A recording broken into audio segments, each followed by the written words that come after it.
Hi, my name is Jules Cobb. I'm a Dawn Farm Youth and Family Services therapist, and I co-present this series with Ray Dalton, who coordinates the Dawn Farm outpatient services. This slidecast is a presentation of part one of the two-part Teens Using Drugs, What to Know and What to Do series. We will discuss the effects of substance use on adolescents and how to recognize when a young person may be harmfully involved with substances. There is also a slidecast for part two of this series, which discusses ways to help substance-involved young people and includes a young person in recovery from a substance use disorder tell his recovery story. We're going to start tonight with a short video that highlights a young person in recovery from a substance use disorder.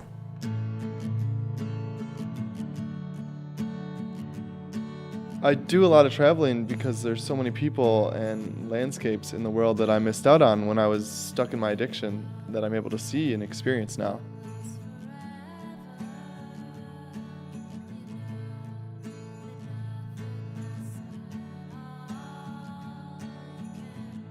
That's what I learned being young and sober, is it's not a boring death sentence or anything, you know, it's enjoyable. It really makes an enjoyable life.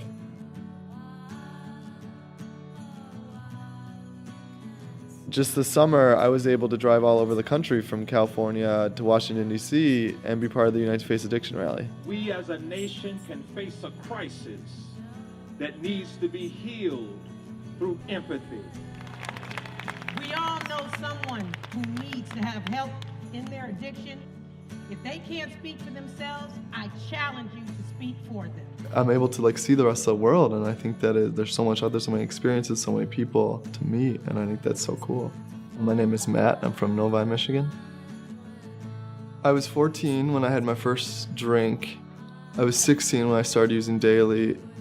I saw how drinking was in the family and on TV, and I was like, this is cool, that's what I want. You know, that'll make me feel better, that'll make me feel different. I knew I was gay since I was little, and I wasn't okay with it, and I kept it hidden, and I would mention it here and there, but I wasn't okay with it. I didn't talk about it. I wasn't good at asking for help, and I wasn't good at understanding what was going on with me or anything. I didn't know how to express my emotions, or even if I knew what I was feeling, I wouldn't know how to express it.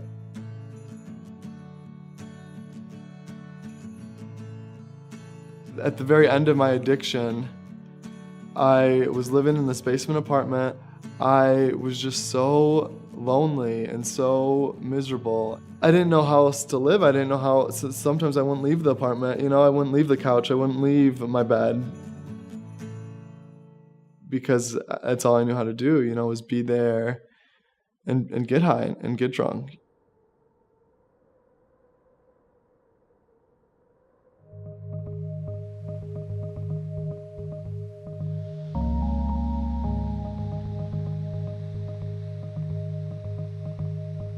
I have heard of treatment, and for some reason I knew that was the solution. I need to go to treatment, I need to go to rehab. I think when I first walked in the farm, I was terrified. I was like, who are these people? What have I gotten into? How am I going to be able to do this? I think one of the biggest things Dawn Farm taught me about addiction was I couldn't do it alone, you know, I couldn't recover by myself. They force you to get out in the community. They force you to get numbers from other people that have some time in recovery, and get their numbers and call their numbers and use them as people who have recovered and have a solution, you know. That was very difficult for me to get numbers, to get people. I remember in the very beginning, one of the counselors sat with me and made me make phone calls. And something clicked in that moment that I was like, I have to start doing that. I have to do with these people that have a way out. It got me to start opening up and learning about myself in a way that I hadn't before. I think coming out was so essential to my recovery because I had to be me. I had to be okay with being me. I had to be honest because there's no way I could keep a secret, keep a lie, keep hidden, and grow in my sobriety, stay sober, you know, wearing a mask.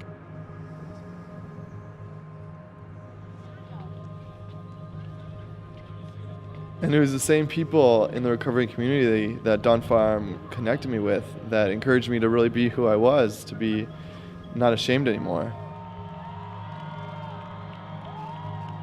The Unite to Face Addiction rally in DC was kind of about the same thing, about people in recovery not being ashamed of who they are. And most importantly, I learned that recovery is about community. Welcome to the moment that the silence around addiction ends. I think it was about saying, we're here, we have a voice, and we're important too. I think when I was in the rally, I was just in awe. I was like, look at all these people that have recovered and are willing to talk about it. And I think it was just a really cool experience to be around all those people at the same time and be like, wow. Looking back at that basement apartment and looking at where I am now and the places I've been I just didn't know if it was possible. I didn't think it would be able to be so many places and experience so many different things. And be able to get that life experience has been amazing for me.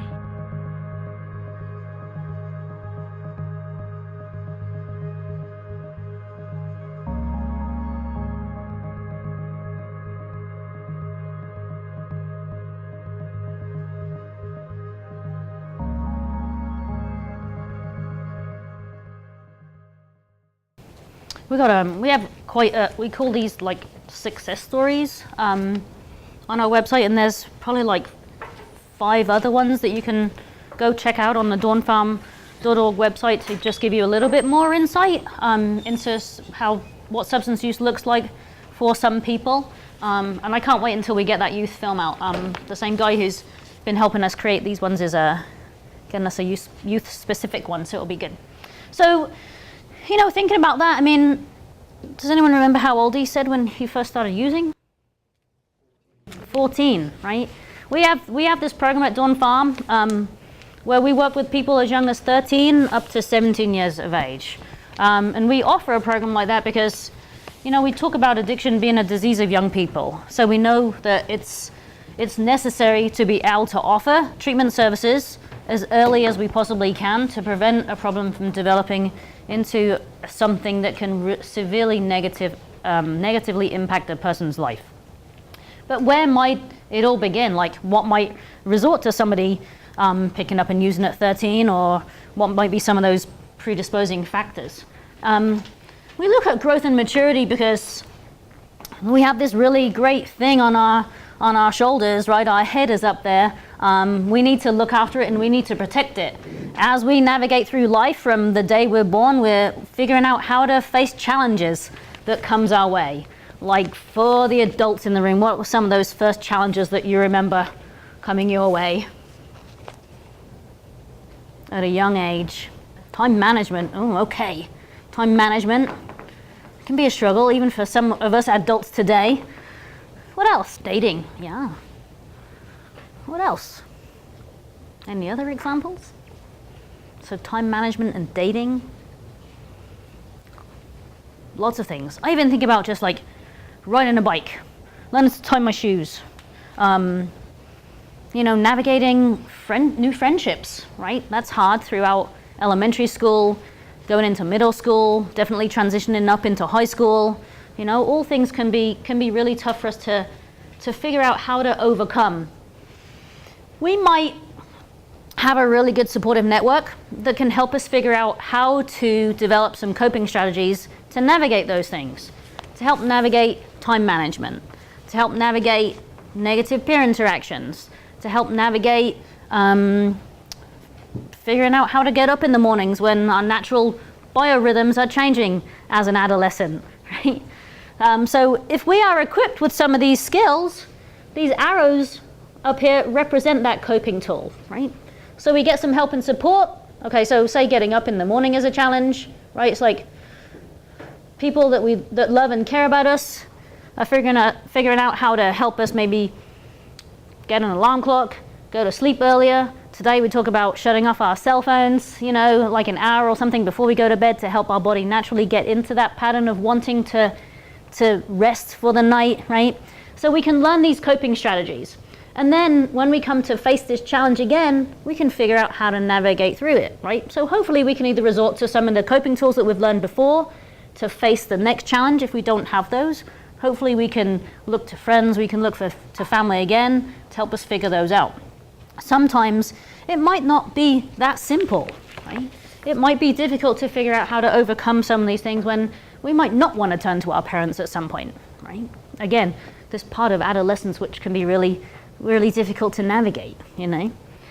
If we determine that we're struggling to face some of these challenges that are coming our way, and we resort to using drugs and alcohol, our coping tools are always gonna come back to this method that we have learned works for us, because during adolescence and this really important time that the brain is maturing, your brain wants you to do things that it has enjoyed or that it has learned to reward itself in the past with.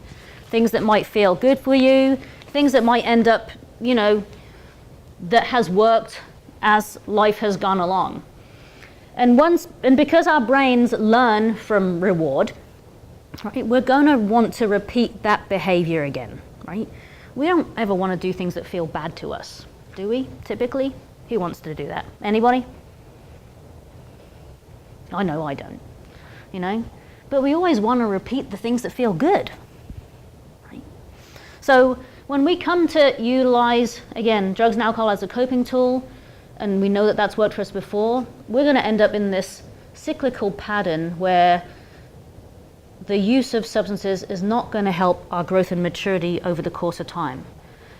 So the drug and alcohol really becomes a barrier to you allowing your brain to develop and mature in healthy ways. Right. So why is this a problem, especially for young people? I already mentioned that we talk about addiction being a disease of young people. You know, Ray and I have people come into the office who they're not talking about picking up and using when they're 15, 16, 17, although that is the age that some people do pick up and use at. But it's like 10, 11, 12. You know, I know someone that had their first drink when they were 5, right? Like, so this is a disease that can start out at a really young age. And the younger you start out using substances, the greater risk you have of developing a substance use disorder, right? And that's linking back to that growth and maturity of the brain, right? And the patterns and the rewards that it learns from, okay? So you're at a higher risk when you start at a young age, and because your brain isn't developed until, or isn't fully developed until you're in your mid-20s, any chemical that you're putting in there is impacting that growth and maturity of your brain. Ray's gonna go a little more into brain development as we go through the slides tonight. What might be the effects of that impacted development of the brain is that, one, your emotional and your developmental maturation slow, if not stop, depending upon how much is being used, which then creates your problem-solving ability to kind of decline and stop.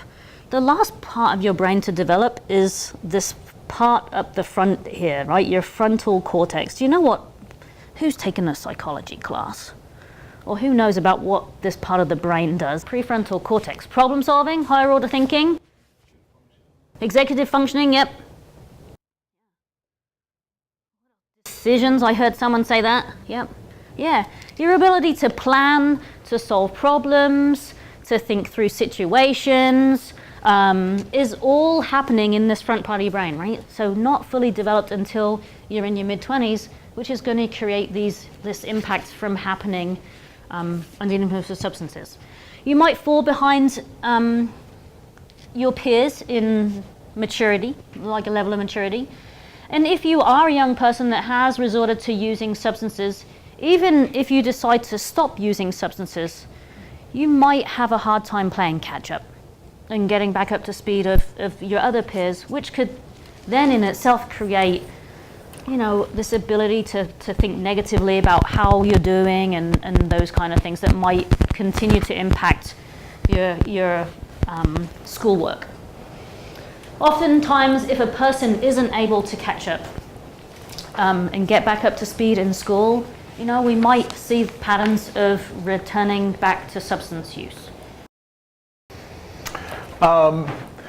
So we're going to talk a lot about tonight substance use, substance misuse, substance abuse, and addiction. But really this slide is about addiction. And the reason why we have this slide up here is that it's very hard to understand addiction from a rational perspective. And what we mean by that is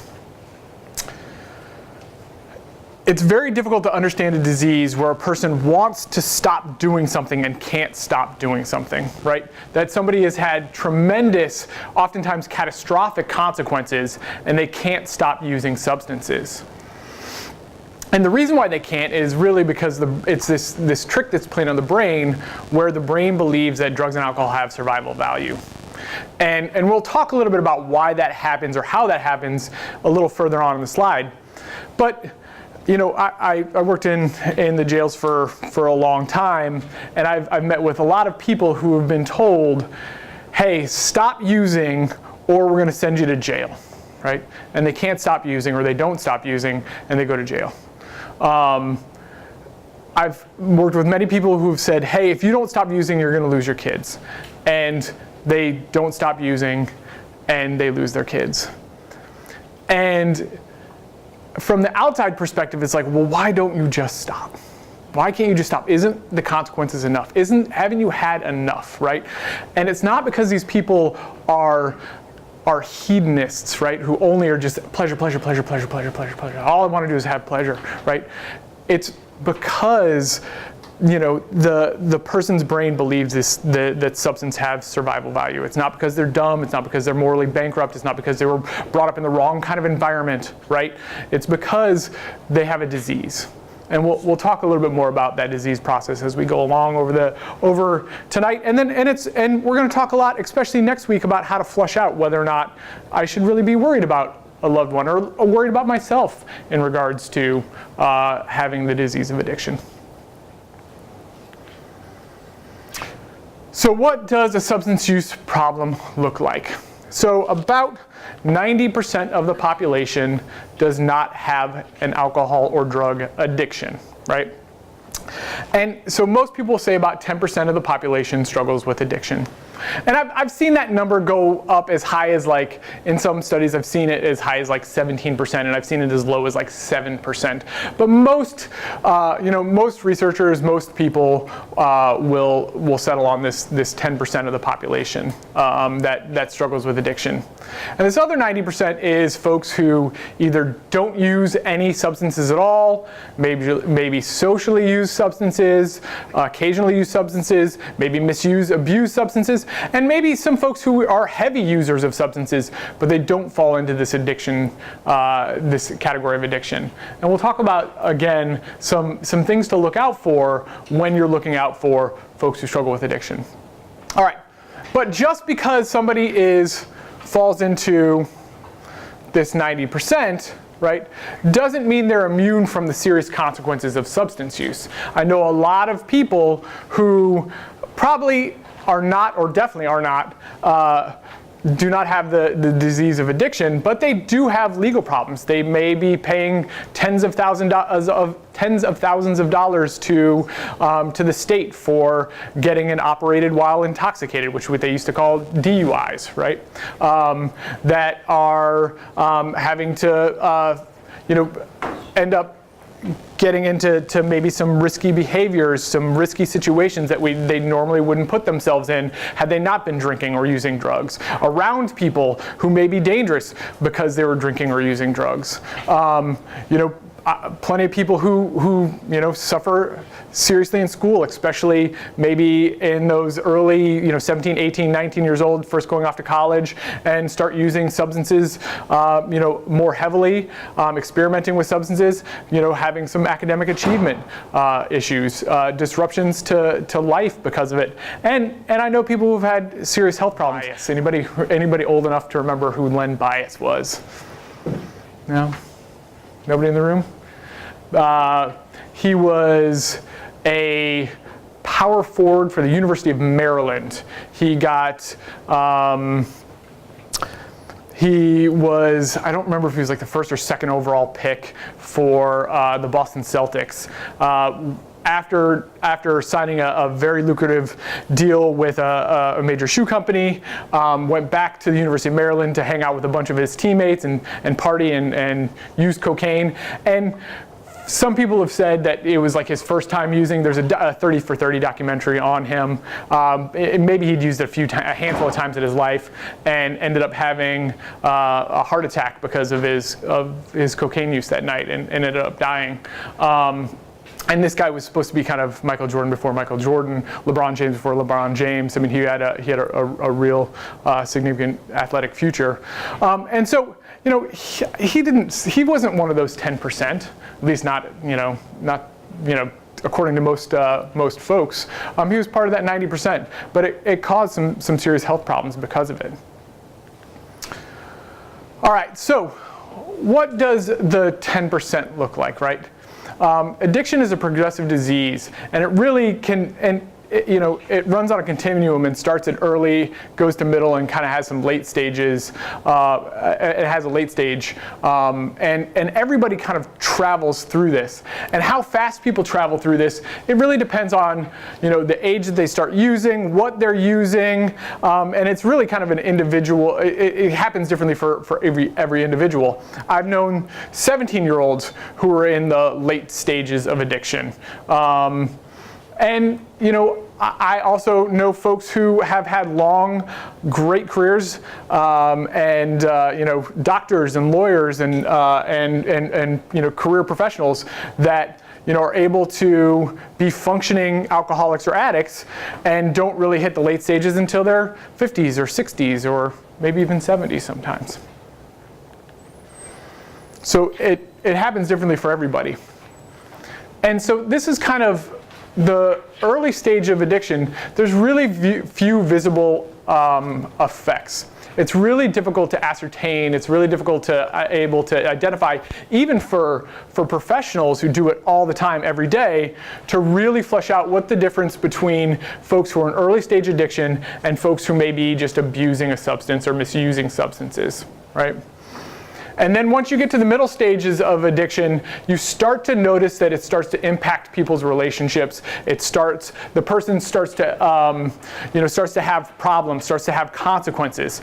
And what you will notice with somebody who's struggling with addiction versus abuse is they start to attribute those problems to anything else but their alcohol or drug problem. They start protecting the alcohol and drugs and say, look over here, it's really this, right? It's really my depression, it's really my relationship, it's really my environment, it's really like my teachers, it's my professors, it's everybody else, it's not this, right?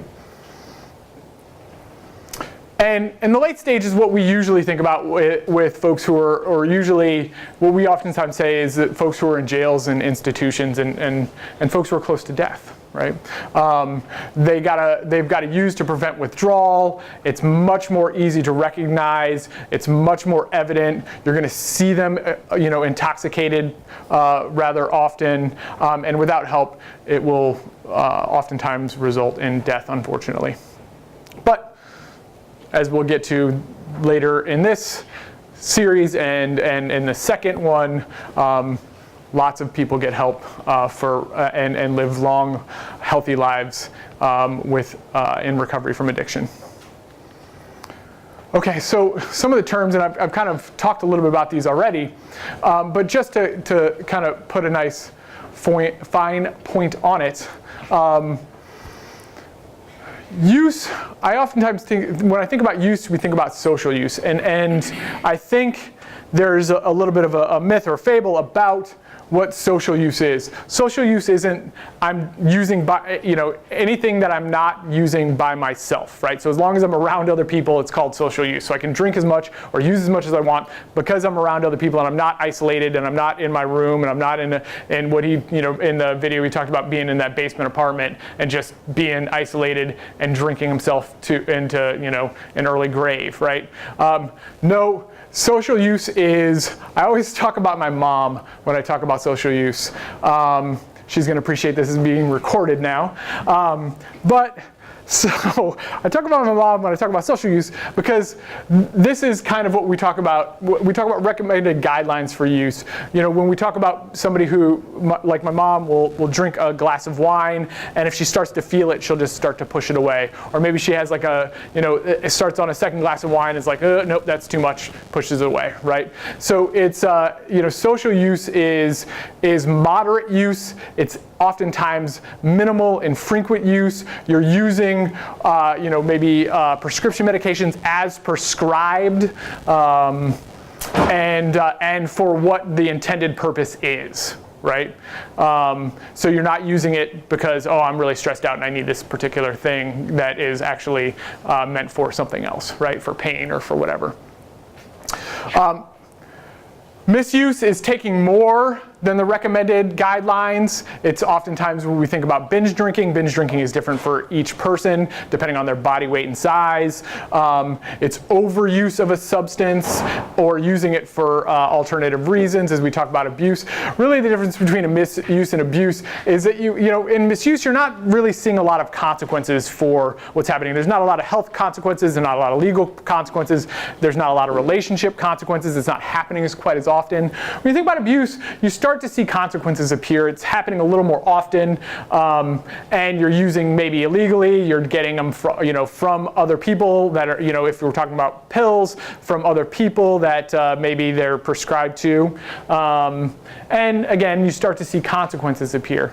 And then dependence is really about you're using larger amounts over longer periods of time, more often than intended, and you start to continue to use despite consequences. So the difference between these two, abuse and dependence, really is this idea of continued use despite consequences. And we'll talk about really the 3 C's here in a few minutes. What I oftentimes look for, you know, more than withdrawal, more than tolerance. I mean, those are, you know, that's parts of it, but people can be prescribed things that if they're prescribed something for a long enough period of time, when they come off it, they might have withdrawal from that. When they, you know, when they continue to use it, they're going to just naturally build up a tolerance for it. So tolerance and withdrawal, you know, is not really what would I look for when I look for, you know, chemical dependency. I look for these 3 C's, which is control, consequences, and craving. And we'll talk a little bit about those things here in a few minutes. You know, the process of developing a substance use problem plays out in different ways for different people, but dependency really, you know, once you get to those late stage addiction, it really leads to chaos. And not only just chaos with the person internally or within their own, you know, kind of their own goals and pursuits, but really in the entire family. Well, let's take a quick step back here and let's talk about what does a substance use problem look like, and we're going to talk about Sam and Joe here. So kind of a microcosm of what does substance use disorder look like. So Sam and Joe have been best friends since they were in elementary school together. They're planning their very first drinking experience. So Sam over here tells his parents that he's sleeping over at Joe's house, and Joe tells his parents that he's sleeping over at Sam's house, and they go to a party together, and they bring a 12-pack of beer, right? So, you know, Joe and Sam each have 4 beers, right? So Joe, after his 4 beers, he is out. He's slurring his words, and he is, you know, saying the same thing over and over again, and he's stumbling and having trouble, you know, really being coherent. And Sam, on the other hand, he is, you know, making sure to babysit Joe, making sure that he's all right, gets to bed okay, and then he goes ahead and finishes the remainder of the 12-pack. So that's 8 beers for Sam and 4 beers total for Joe. As I said, Joe's staggering, stumbling, and he's drunk, he's vomiting all night, he has a raging headache, and the next morning he has no energy at all and really feels like he, you know, bloodshot eyes, can't really do anything, has little motivation the next day. Sam, on the other word, has a very high tolerance, so he has a low sensitivity to alcohol. right? So he's processing alcohol in a very different way. He has a very quick recovery. The next day, he's already talking about, man, I can't wait to when we get to do that again. And he talks about his experience maybe in a very different way than Joe does. Sam talks about how wonderful it was. He talks about maybe he says he felt this like comfortable in his own skin for the very first time. He has this very romantic signature experience that he'll maybe talk about to others. All right, so Sam, again, drank twice as much, but was much less affected and recovered sooner. And Sam also seem to experience alcohol in a very different way. And so, again, not everybody who is going to eventually end up struggling with addiction is going to have all of those things or has to have this thing, this very first kind of signature experience or a high tolerance right off the bat. But it is definitely a early warning sign that maybe Sam might be experiencing alcohol or drugs very differently than Joe. So what does a substance use problem look like? Really, we need to look for an accumulation of symptoms. And Jules is going to talk a lot more about the accumulation of symptoms later on. But we're not just looking for one thing, right? So some other things that we're looking for is we're looking for blackouts, or once the person has once they start, do they have trouble stopping? Or do they keep saying they're going to stop and they don't? They keep going back to using, right? So this is really a sense of loss of control. And then, do they seem less affected by negative consequences? So, they may have gotten a lot of consequences, and they just seem to keep using despite those consequences. Is the solution to their problems always going to be alcohol? And were those problems oftentimes caused by the substance? Let's take a step back and let's talk a little bit about the brain here. I think this is a good visual representation. So the purple in this slide is really a representation of the amount of kind of gray matter that is in the brain, or the amount of gray matter that from basically age 5 to age 8, age 8 to age 12, age 12 to age 16, and age 16 to 20, right? So there's a ton of brain development that happens obviously from age 5 to 20. But you can kind of see that a majority of that happens at age 12 to 16. And a little bit more from 16 to 20, but there's a huge kind of leap that the brain makes from the ages 12 to 16. And this pruning process and this neuroplasticity that's happening, and this brain maturation that's happening, really is puts the brain at great risk during this period of time, because there's so much going on there, and drugs and alcohol come in and disrupt a lot of this stuff. As does trauma, and we'll talk a little bit about that here in a few minutes. And one of the things that puts not only that maturation that puts youth at greater risk for developing alcohol or drug problems, but the brain actually rewards risky behaviors, risk taking.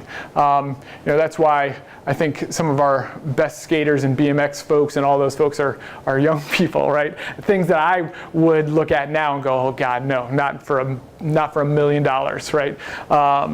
So that's another reason why risk taking can kind of create a risky, a great risk during this age. All right, how many people know what dopamine is? And Jules alluded to it a little bit earlier in the presentation.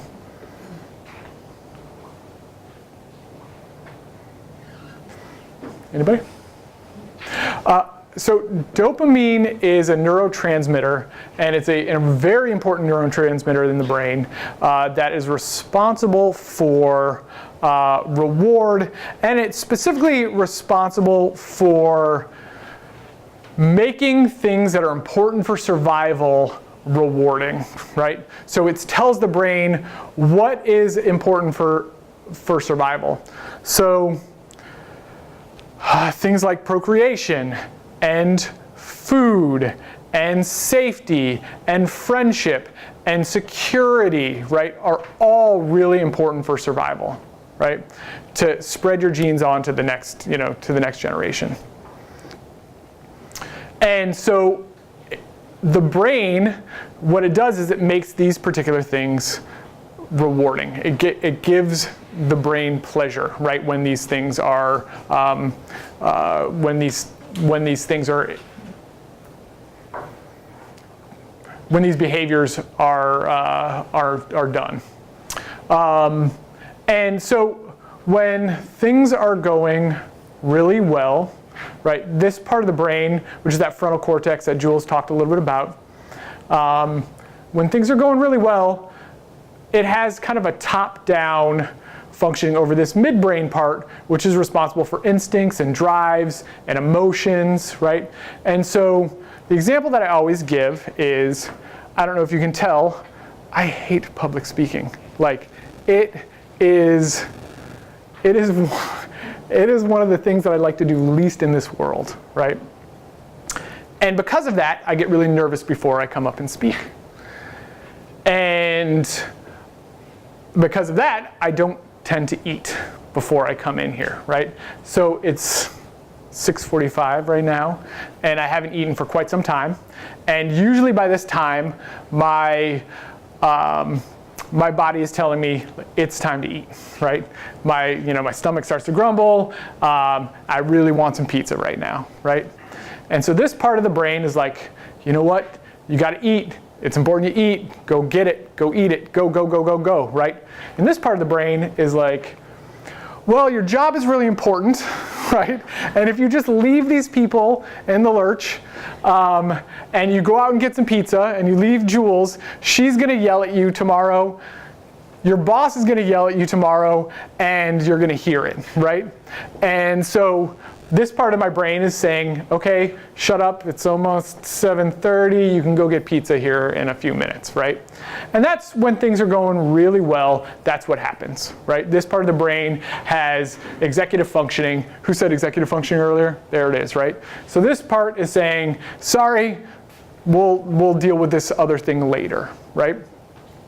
And what happens in addiction is, so, as I said, I gave a whole list of all sorts of things that are, security, food, all those things that release dopamine. The problem is that drugs and alcohol come in and hijack this area of the brain, specifically kind of the nucleus accumbens area, the ventral tegmental area. And what they do is they release way more dopamine than the brain was ever really meant to have. And it does this continuously over time, and drugs start to move up the ladder in terms of the importance for survival until they're the number one thing, right? And so then what happens also is drugs tend to ravage this area, right, the frontal cortex, and hits this part the hardest, right? And so what ends up happening is this part of the brain ends up taking over control of this part of the brain. So this part of the brain ends up starting to have executive functioning. And that's why when the probation officer or the professor or mom and dad or whomever say, stop using or this is going to happen, it's not registering as much up here, and this part of the brain is like, nope, doesn't matter, doesn't matter, doesn't matter, doesn't matter, doesn't matter, just keep going, get it, go get it, go get it, go get it, go get it, go get it, go get it, go get it, go get it. And then that's the craving, right? That's what happens with craving. So substance use can be is a chronic illness, right? And chronic means that once you have it, it doesn't go away, right? There are things that you can do to put it into remission, right? And we'll talk about some of that stuff next week, right? It has signs and symptoms. We're going to talk about that here in just a minute. It's progressive, which means it gets worse and worse and worse. It does not get better. So I was talking to somebody just recently who had a few years of sobriety and thought, hey, it wasn't that bad. I'll just have a couple of beers, right? And within 2 weeks, found themselves in the hospital again from drinking way too much, right? And needing to be detoxed medically, right? And it just started with, just 2 beers, and they were able to have 2 beers one time, that one time, and then it became 2 more, and then 2 more, and 2 more, and 2 more, and then it became to where they were back to using as much as they had been 3 years previously, right? So they're drinking a 5th a day, and drinking in the mornings when they wake up, and it only took a couple weeks, right? It's chronic, which means once you have it, again, it doesn't go away. Primary just means that, there may have been some underlying depression or some underlying trauma or some sort of underlying anxiety or some sort of mental health disorder. And even if you have that mental health disorder and you treat the mental health disorder, if you also have addiction, it's not going to go away just because you treated that other problem, because you treated the trauma, because you treated the addiction, because you treated the depression. And in fact, what ends up happening is that if you don't treat both, oftentimes the trauma or the addiction or the anxiety or the depression, it's going to make those problems worse, right? And they kind of have this kind of sick symbiotic relationship with one another. You have to, if you have an addiction, it has to be treated. You can't treat something else and expect that that the addiction will be dealt with, and it's fatal if untreated. All right, so I'm going to hand the clicker back over to Jules here. So when getting into determine whether there is a problem with a substance use disorder, we can't just look for one specific thing, right? Usually it's not a good enough of an indication that we're experiencing some kind of abuse or dependency. So we're instead going to be looking for these constellations of symptoms that can give us a bigger view of what's happening. So we don't have to see a person actually using a substance to say they have a substance use problem, right? There's lots of other factors that can lead us to the conclusion that there is use, that life isn't going along this path that you necessarily want it to go down. We might be suspicious about use because of these other behaviors that are going on. So we're going to have an opportunity to look at what some of those other behaviors are as well. But where might that all begin? Who's here for fun? I didn't think so.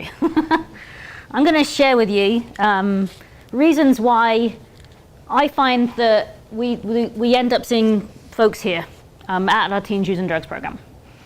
One is because parents are concerned for young people and their use. Another reason is that a person might be on probation and their probation officer may have said, you need to go to this Teens Using Drugs series and just get some information and some education. Another reason might be that a person has become suspended from school. And this is a frequent flyer around here at our Teens Using Drugs program lately, especially for vaping.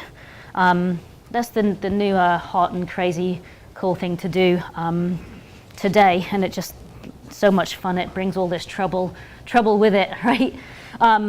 So those are just an idea of what some of those examples are as to where we might determine, well, do we need to be worried, right? Our teachers concerned about what's going on, what's happening around school.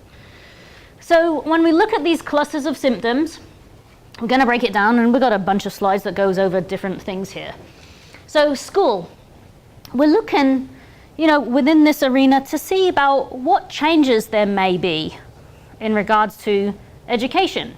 Are we noticing attendance changing, coming in late, leaving early, skipping out, grades changing, not really caring about things that a person may have cared about in the past, which is a pretty typical characteristic of a substance use problem that is going down the level of being significant, right? So we're looking in regards to these identifying factors. Whether teachers are definitely contacting family members and caregivers of people now. In the arena of home, kind of similar things, but adding in like this behavior and attitude changes that might be something that's new of late. And whether patterns of mood have changed. Now, we know that on its own, mood changes for a person that's going through adolescence can happen. You know, I don't know, adults, are you willing to give up whether you are a moody teenager or not? I was a hell horrible moody teenager, like the worst. You know, I don't even want to go into that anymore. but you know, we struggle with that. As families, we struggle with figuring out how to cope with that, right? So on its own, it could be pretty, what we're going to say is just fits in with developmental maturation. But if we put that together with maybe some things that we notice in the school arena, is there something more to it? If we put it in combination with what might be changes in friends, and we'll go over that slide in a little while, yeah, could be some kind of indicating factor that there might be more to what's happening. So we're looking at shifts in regards to, you know, patterns that you've typically observed at home with a loved one that are now a little bit different. In the arena of the legal system, we're looking at whether there's new behaviors that have brought a person towards involvement with the courts, whether there's care and kind of remorse, really, about what has happened that's led to that involvement, right? Kind of one of those symptoms of a lack of remorse could be one of those identifying factors that could pin the substance use at a higher, more severe level than maybe just an abuse level, where a person might say, oh, I really do not want that to happen to me anymore. I'm not using drugs and alcohol at all. Done, right? Close the door. The person continues to go on use despite the fact that there might be involvement within this arena. Again, we want to be concerned about that. In the arena of therapy or accessing like mental health services for a person, we know, as Ray has said, that you know, mental health diagnoses as well as substance use disorders, I mean, they can go hand in hand. They can sit as a primary diagnosis on their own. If a substance use problem is not being treated for or addressed or seems to be working by a professional that might be helping you, then do we need to resort to a substance abuse professional to help with these problems that a person might be experiencing? So that's in that arena. I have a note on here. So I have put notes on my slides here. That there was a New York Times article, I think it came out a few years ago now, that talked about there being 4 traits that put young people at risk of addiction. One being sensation seeking, right? We talk about the brain and the development, and naturally just leaves it in a lot more risk-taking behavior, impulsivity, and so forth. So impulsivity is one of them as well. Anxiety, sensitivity, and hopelessness. And again, I feel like we all may have experienced some of those feelings in our life at some point, you know. So definitely important to address them on a mental health perspective, and definitely important to address them on a substance use perspective. The schools the University of Michigan Depression Center came in and was really doing a lot of work with the schools when, you know, there was a lot of kids struggling just a few years ago, and have developed really great programming around figuring out how to support kids now. Meetings are now happening on figuring out how to support young people in regards to substance use too, and it's taken a little longer than you know we might have wanted it to, but it is now on the table and it's starting to be addressed actually this week. So that's really great to know. We look at, you know, as young people, we might not be able to compare ourselves as an adolescent to what we were when we were like 3 or 4, but so this slide particularly pertains to caregivers and parents of young people, and noticing whether there's specific differences in regards to the overall behavior of people when they were younger compared to that now through the teenage years. You know, was a person always impulsive from the age of 3? You know, or is that impulsivity and more risk-taking behavior come up a lot through adolescence, right? Again, adolescence, it can be normal, but throw in some of these other clusters of symptoms, then maybe it's not quite a normal thing. We look in the area of friendships. When we are determining really the factors that are influencing and involved in substance use disorder. With our work, we always hear people talk about our using friends. Meaning they might not be the person that has your back when you are pulled over by the police and you have pot in the car. Instead, the pot that they have on them is now in your backpack, right? And you're the one that's getting caught. Is that really a real friend to you? Or is that just your using buddy, right? They'll turn their back the minute something negative is about to go down, So friendships have a habit of changing when substance use is becoming a thing in their life, and definitely when it's becoming a problem. Like, as caregivers and parents, you might not typically know who those people are, or you might see more strangers coming around, right? So those are good things to definitely be looking out for. In the area of money or possessions, the care, the effort to have nice, latest gadgets, clothes, shoes, whatever it might not be that anymore. And instead, again, we notice patterns where people do just sell those things that they've loved in the past, right? PlayStations or, whatever game systems they are, iPods and phones, right? So again, when a person is struggling with a substance use disorder, you might resort involving yourself within these types of behaviors because, especially at that deeper level when raised at that survival place, right? You got to figure out how to get the substances that you need to survive, right?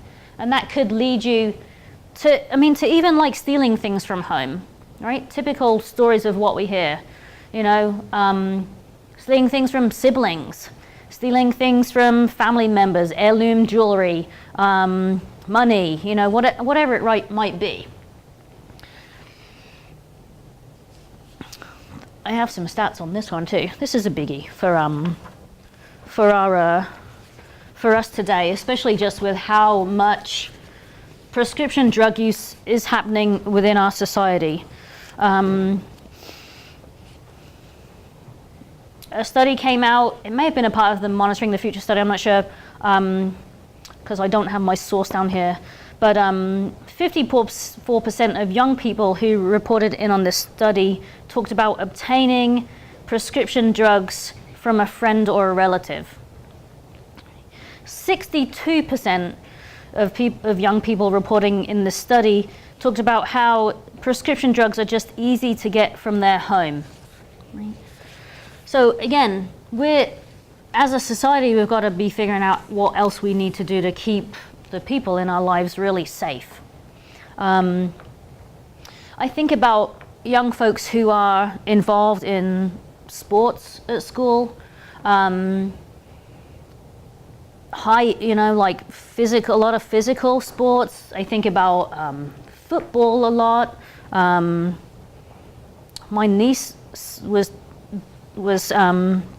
doing some synchronized swimming when she was in college and ended up, with a concussion. So even some of these sports that we don't even think twice about, that you could kind of harm yourself, right? I have a good friend that ended up with a concussion that went on to abusing substances and getting dependent upon those, and life just crashing, So even from injuries, we can be at risk of becoming dependent upon substances too.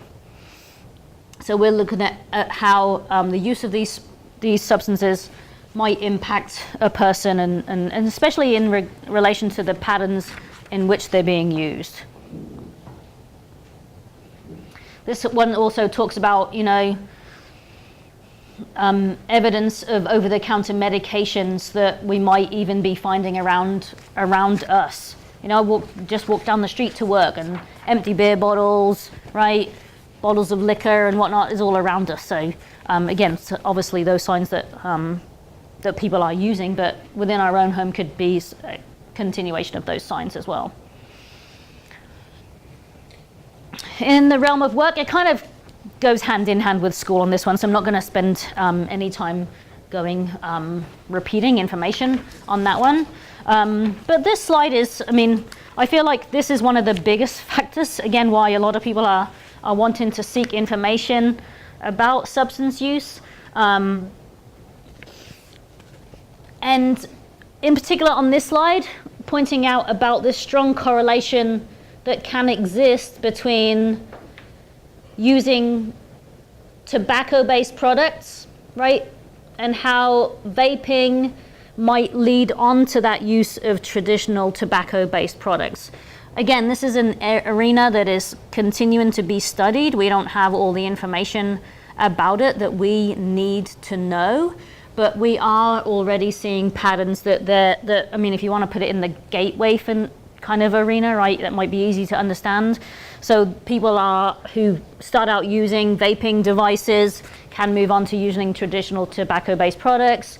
There's a correlation between using traditional tobacco-based products and going on to using things like marijuana.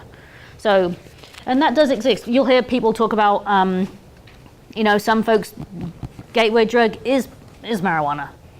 Others might be alcohol, right? The gateway phenomenon or idea is really based around what that substance was that first time you used it, and then if your use continued on after that. They're talking about vaping now becoming this epidemic, that word I read about last week, just in regards to how much it's being used, because it fits in that abuse category of, you know, of the arena of substance use, right? Because, I mean, in Ann Arbor, you have to be 21 to buy, you know, and most other places 18. So, you know, schools are just really cracking down on this whole illegal system that is really being brought into the building, which it's great. In the arena, 2018 trends about vaping nicotine. 12th graders, 11 that moved from, in the past 30 days of use, 1 in 5 students reported using. Trends from 2017 to 2018 went up among 12th graders from 11% to 21%, so it doubled. Among 10th graders, it also doubled, 8% to 16% of use. And 8th graders, you're looking at 3.5 to 6.1% of that changing.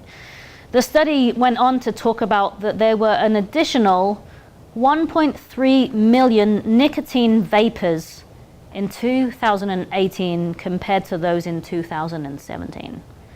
In a Monitoring the Future study, which is based upon these age groups that I just mentioned, and it's been going on for like 30 some odd years. Like the study's a longitudinal study. This is a arena that goes hand in hand with folks, especially when they're at a level of dependency on substances. You know, we're looking at young people getting involved in prostitution, involved in selling their own body in order to get drugs. And really, you know, the world of human trafficking child trafficking is crazy. We had a study, not a study, I went to a seminar a couple years ago now and talked about how the life expectancy of a young person, once they became involved in child sex trafficking, was like 4 years post beginning involvement, you know? And again, if we want to point it out because, you know, continuing drug use can take you down some of those paths, right? It's not always going to be this pretty fun, happy, great thing to do for people. You know, it turns out, again, 10% of the population, it turns down that road of dependency and addiction. So, and you honestly don't know whether that's going to be you or not. You really don't. So a lot of high-risky sexual behaviors are associated with substance use. 2017 National Youth Risk Survey reported that 19% of those sexually active drank or used substances before their last sexual encounter. 19%. there is a strong link to family history and developing addiction, and that there's a large genetic kind of predisposition for addiction. So it's really important to have very honest conversations with loved ones about your family's history with addiction, and it's regardless of whether or not that person even has ever met the relative. It's much less about environment and much more about like the genetic material that is passed on to sons, daughters, etc. And the reason why it's really important is because if you have a strong history of addiction, it's really important to then also know that, combined with, early onset of use, which we've been talking about a lot lately, or tonight, was, the earlier that people start using, the more likely they are to develop problems later on in life with the substance. So, you add family history with early onset of use, and you're kind of creating a recipe for disaster. So, there has to be this environmental kind of, just because you have the genetic predisposition towards something, you still have to have an environmental key to turn it on, right? So if you don't use substances, you can't turn on that genetic predisposition towards addiction. You're never going to have a problem with alcohol and never have a problem with drugs if you don't start using alcohol and drugs. And especially, and we'll talk about this next week, if you learn anything from tonight, or if you learn anything from next week, is delay. If you can wait, I don't know very many people who start using at 22 or at 25 or at 30 and then enter into my office and say, I've got a problem with drugs and alcohol. It just doesn't happen very often. I mean, I'm sure there are outliers in every case, but for the most part, you don't start using at 22, 23, 24, 25 and develop a problem with addiction. This is a disease of young people. And just because we have people who are coming into our services at 30 and at 40, at 50, that's oftentimes what we think, oh, that's what addiction looks like. It's a 30-year-old problem, it's a 40-year-old problem. No, it starts at 10, 11, 12, 13, 14, 15 years old, right? Almost in every instance.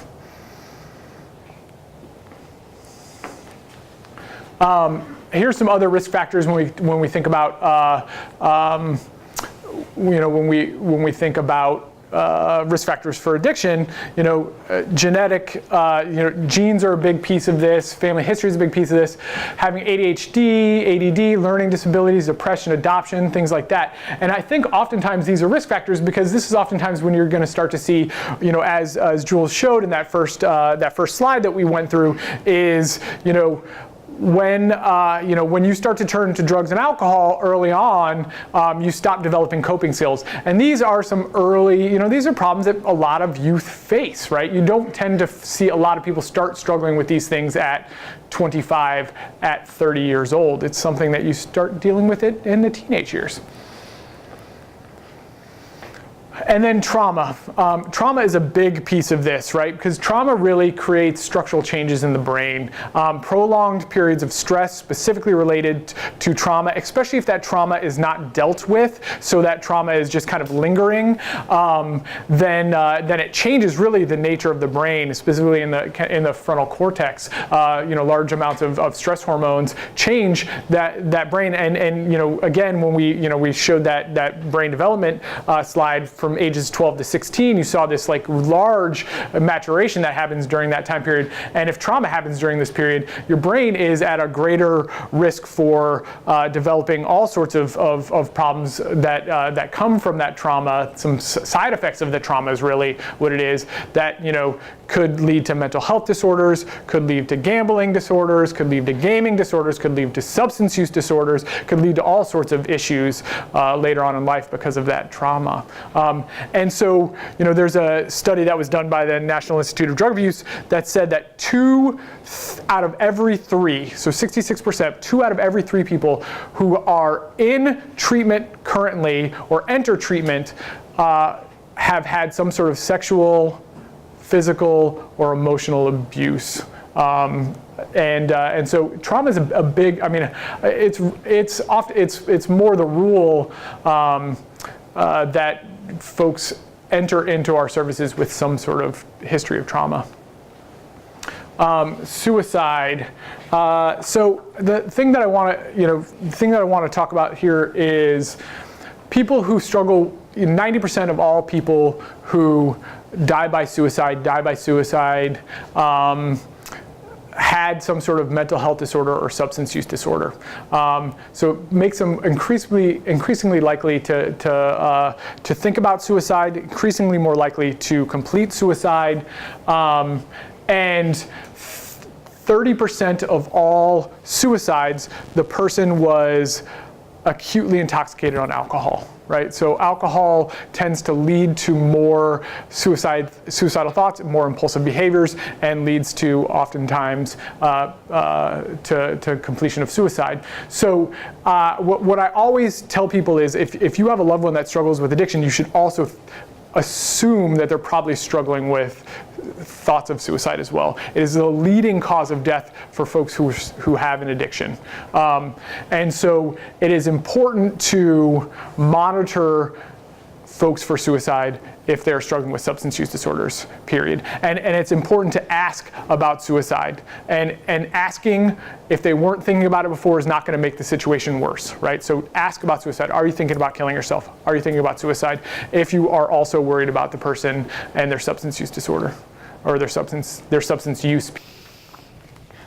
This is an interesting slide, and one of those, again, a symptom that we often hear of when a person is struggling with use, because patterns are moving more from this arena of transparency, whereas there's open sharing that has typically happened in the past, to one of more not now sharing about things that are going on, where a person might be going to, who they might be hanging out with. And again, if you put this kind of secrecy among substance use and some of the other clusters of symptoms that we've gone over in the slides, we're getting, again, more inclination to come to the conclusion that we might definitely be having a substance use problem. So again, this is something that can be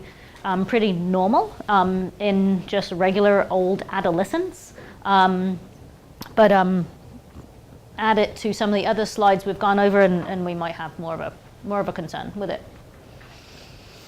The use of technology. Wow, I think this is something we could just talk about for a whole hour and a half.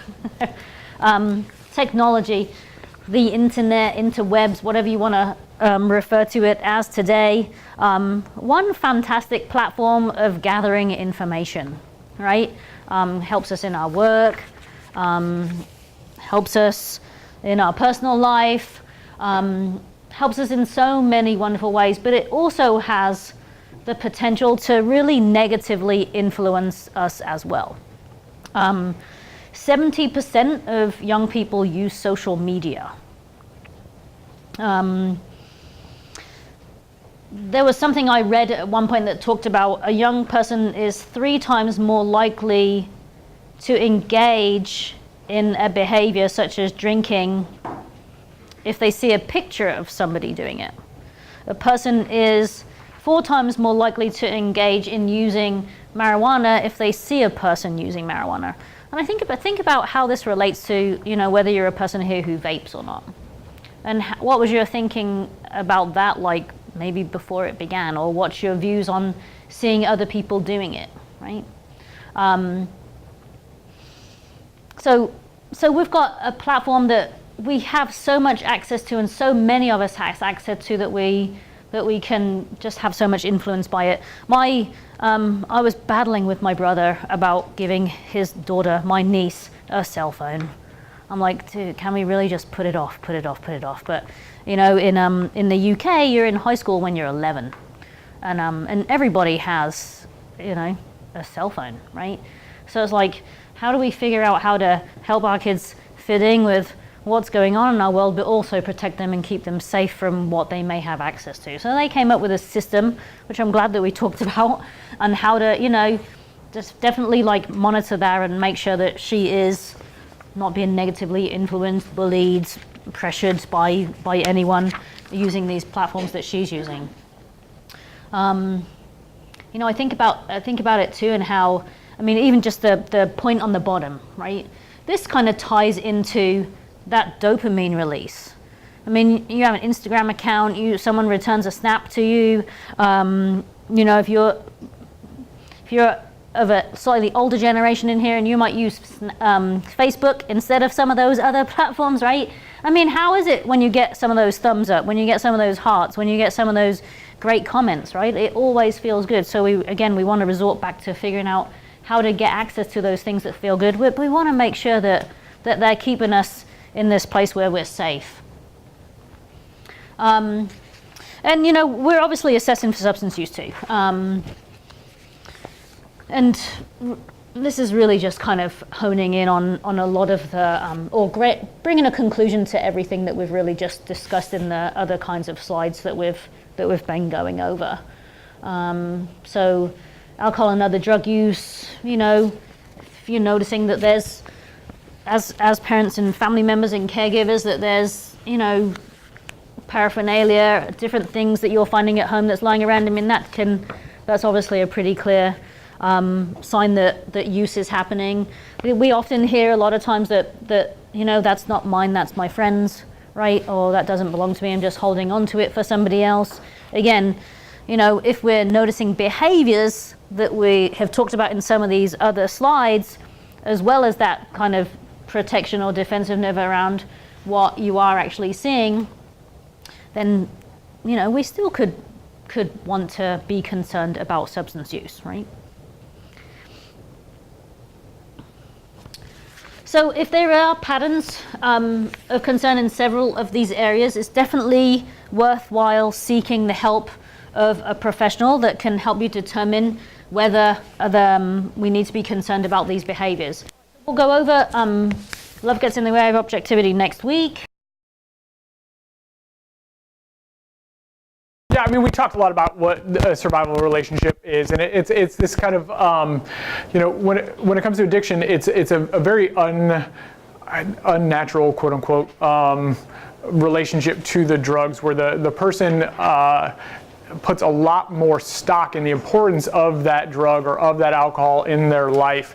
And really what ends up happening is that when people well-meaning people try to intervene, when they try to say, hey, I'm really worried about you, your job performance is suffering, your school performance is suffering, your life, you don't seem to be very happy, you know, maybe it's because of you're drinking too much, maybe it's because you're smoking too much weed, maybe it's because you're using prescription pills too much, or whatever it happens to be, right?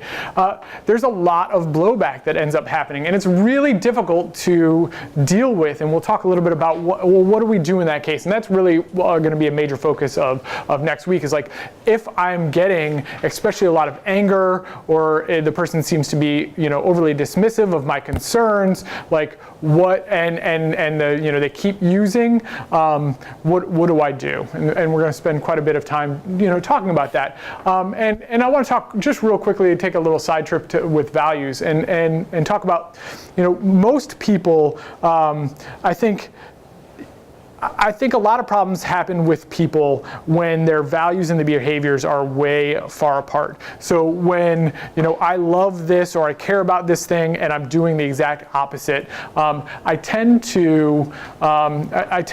it tends to create a lot of internal conflict. You feel like a hypocrite, right? And, you know, the closer our values and our behaviors are to one another, usually the kind of happier, more content we tend to be, because we're living a life of value. And unfortunately, what happens in addiction is there's a great wedge that is put between people's values and behaviors. I care about school, I care about my family, and it's not going really well with either one of those things. And so what people have to do is either they have to stop doing the particular behavior, which is very difficult if you have a survival relationship with drugs, or you have to have all sorts of mental gymnastics that you do to be able to make it okay for me to be able to keep using and keep doing these things and say that I like this or that other thing, and that I'm, or that value wasn't really all that important to me, or I really didn't want to do that sport, or I really didn't want to, make the honors thing this year because that's for squares. Does anybody say for squares? I don't think anybody says for squares, right? And so there's a lot of guilt and shame that tends to bubble up, and part of getting into recovery is stopping use. We oftentimes think about like, okay, I get a lot of people who come in and like, what's the reason why I kept using? What's the reason that this started happening with me? What's the reason why my loved one keeps using and keeps making these choices and keeps doing the things that they're doing?